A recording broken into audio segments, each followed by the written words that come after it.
Pro-Brexit Gavin Williamson was very much a Theresa May loyalist, which suggests she felt she had no other option but to remove him.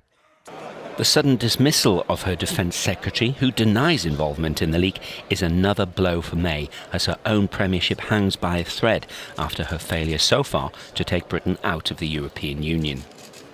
In a letter to Williamson, May wrote that an investigation into the leaks had provided compelling evidence suggesting his being the source and that he failed to cooperate satisfactorily with the investigation.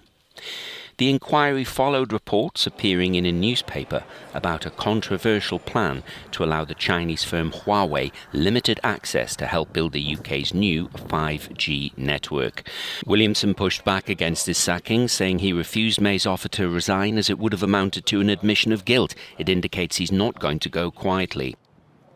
Responding to the Prime Minister's letter, Williamson said he was sorry she felt the leaks had originated in his department, adding that he was confident that a more thorough and formal inquiry would have vindicated his position.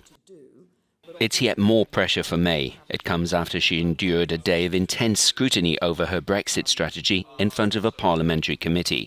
She also faces an expected mauling in today's local elections over the handling of the UK's departure from the EU. Paul Ging, Euronews. Well, let's go straight to Westminster for the latest. Tig Enright is there for us this morning. Hi there, Tig. On the one hand, we have Theresa May saying there's compelling evidence to believe that Williamson was behind this leak.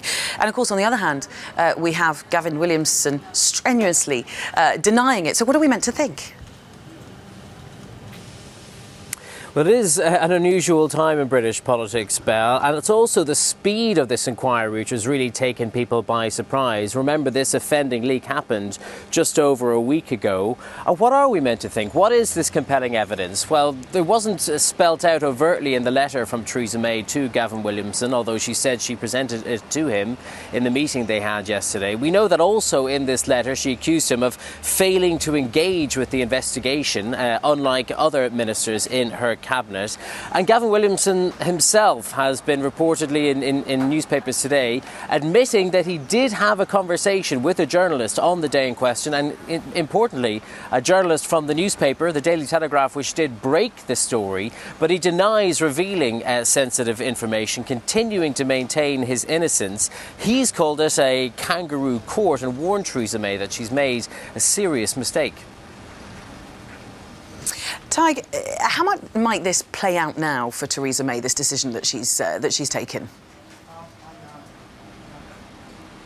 Well, I think all of this needs to be certainly looked at through a Brexit lens, like so much does in UK politics. And also, as Paul mentioned in his report there, the fact that there are local elections happening today, elections in which the Brexit debate has had a serious impact on the Conservative Party's standing, and an opinion poll suggests that they will be suffering heavy losses in these council elections. Theresa May and her team have been at pains not to mention Brexit during all the campaigning building up to today's vote. She had been heading into these elections looking a little bit like a wounded animal of sorts, but now with this sacking overnight, she certainly is trying to give herself the appearance of a strong and decisive leader.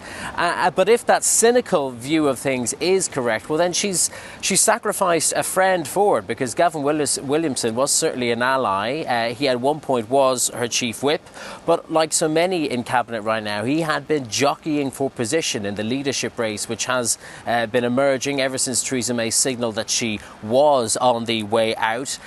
He hasn't gone quietly, and what remains to be seen now in the weeks or even days to come is whether he'll become yet another thorn in her side in this longer, drawn-out Brexit process.